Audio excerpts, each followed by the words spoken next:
दोस्तों, क्या आपको पता है कि वो 3 राज्य जो 1947 में भारत में नहीं मिलना चाह रहे थे वो कौन कौन थे? ये देखो, पहला जम्मू कश्मीर, जिसके बारे में आपने ऑलरेडी कई सारी वीडियो देखी होगी। दूसरा जूनागढ़, जिसके बारे में मैं अगले वीडियो में बात करूंगा। और तीसरा हैदराबाद, जो कि बिल्कुल जम्मू कश्मीर के जैसा था। और अगर सरदार पटेल ना होते तो आज कहीं ना कहीं शायद हैदराबाद का भी हालत जम्मू कश्मीर के जैसा होता। बट वेल, चूंकि अब हैदराबाद पूरी शान से इंडिया का पार्ट है तो इसका इंपॉर्टेंस हमें उतना आज समझ में नहीं आता। पर वेट, क्या आप जानना चाहोगे कि सरदार पटेल ने हैदराबाद को इंडिया में कैसे मिलाया? और अगर हाँ, तो बने रहो इस वीडियो में। तो देखो, इस कहानी की शुरुआत एज यूजुअल आज से 75 साल पहले यानी कि 1947 से शुरू होती है, जब हमारा देश आज़ाद हो रहा था। तो सिचुएशन कुछ ऐसा था कि 1947 में सभी प्रिंसली स्टेट्स को 3 ऑप्शन दिया गया था कि या तो आप इंडिया में ज्वाइन कर लो, या तो पाकिस्तान में ज्वाइन कर लो, या फिर एक इंडिपेंडेंट नेशन की तरह रहो। पर ये जो तीसरा वाला ऑप्शन था ये बिल्कुल भी पॉसिबल नहीं था, क्योंकि 1947 से पहले हम सिर्फ ब्रिटिशर से नहीं लड़ रहे थे, हम राजशाही से भी लड़ रहे थे। हमें उनसे भी आज़ादी चाहिए थी। और वह ज़्यादातर प्रिंसली स्टेट्स ने इस बात पर एग्री भी कर दिया था कि हाँ चलो, अपने जोग्राफिक लोकेशन के अकॉर्डिंग इंडिया या पाकिस्तान में ज्वाइन हो जाते हैं।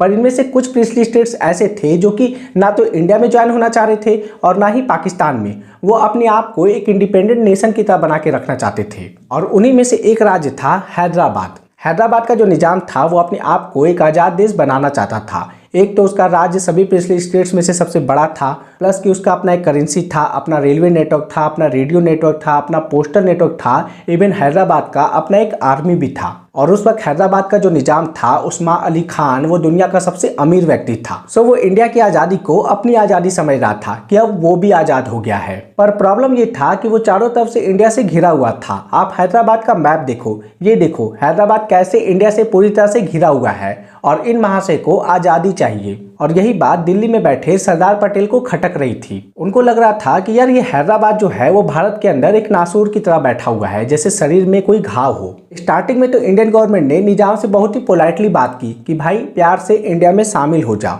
और इसके लिए बाकायदा निजाम को 1 साल का समय भी दिया गया। पर उल्टा वो इस पर विचार करने की, वो भारत से अलग होने की तरह तरह की साजिश रचने लगा। सबसे पहले कि उसने पाकिस्तान से हेल्प मांगनी शुरू कर दी, और इसके लिए बाकायदा पाकिस्तान को 20 करोड़ रुपए का लोन भी दिया गया। और आप जानते हो कि उस समय ऐसा सिचुएशन था कि पाकिस्तान की आर्मी जम्मू कश्मीर पर हमला कर रही थी। तो ये जितना भी पैसा जा रहा था तो वो किसके अगेंस्ट में यूज होने वाला था? ऑफकोर्स इंडिया के अगेंस्ट में यूज होने वाला था कश्मीर में।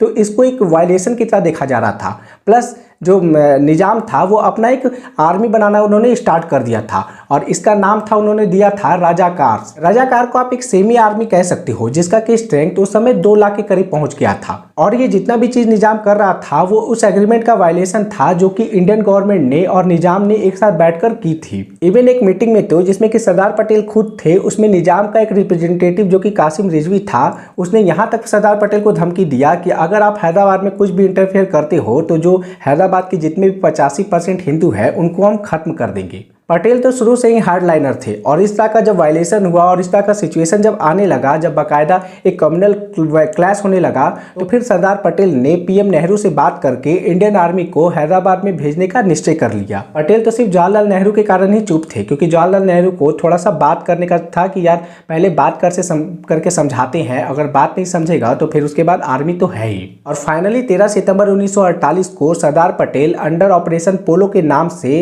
इंडियन आर्मी को हैदराबाद में भेजते हैं। हैदराबाद के निजाम ने कभी सपने में भी नहीं सोचा था कि इंडियन आर्मी हैदराबाद के अंदर घुस सकती है। और चूंकि हैदराबाद का जितना भी निजाम था तो उसका इतना बड़ा स्ट्रेंथ था भी नहीं। सो ये जो लड़ाई थी वो तुरंत ही खत्म हो गई। इवन 18 सितंबर को ऑफिशियली जो जितने भी निजाम के जितने भी रजाकार थे, जितने भी उसके हेड के आर्मी के हेड थे, वो सभी सरेंडर कर देते हैं इंडिया के सामने। और एक समय में जो निजाम अपने आप को एक आज़ाद देश बनाना चाहता था वो पटेल के सामने गिड़गिड़ाने लगा कि प्लीज़ हमें एक्सेप्ट कर लो, अब मैं इंडिया के प्रति लॉयल रहूँगा और आप हैदराबाद को इंडिया में शामिल कर लो। वैसे शामिल क्या करना था, हैदराबाद तो ऑलरेडी शामिल हो चुका था। वेल, ये जो जितना भी सीक्रेट ऑपरेशन था, ऑपरेशन पोलो, तो ये बहुत जल्दी कर लिया गया था, क्योंकि सरदार पटेल जानते थे कि इस मुद्दे को अगर ज़्यादा लंबा खींचे तो फिर जो निजाम है वो यूनाइटेड नेशन जा सकता है।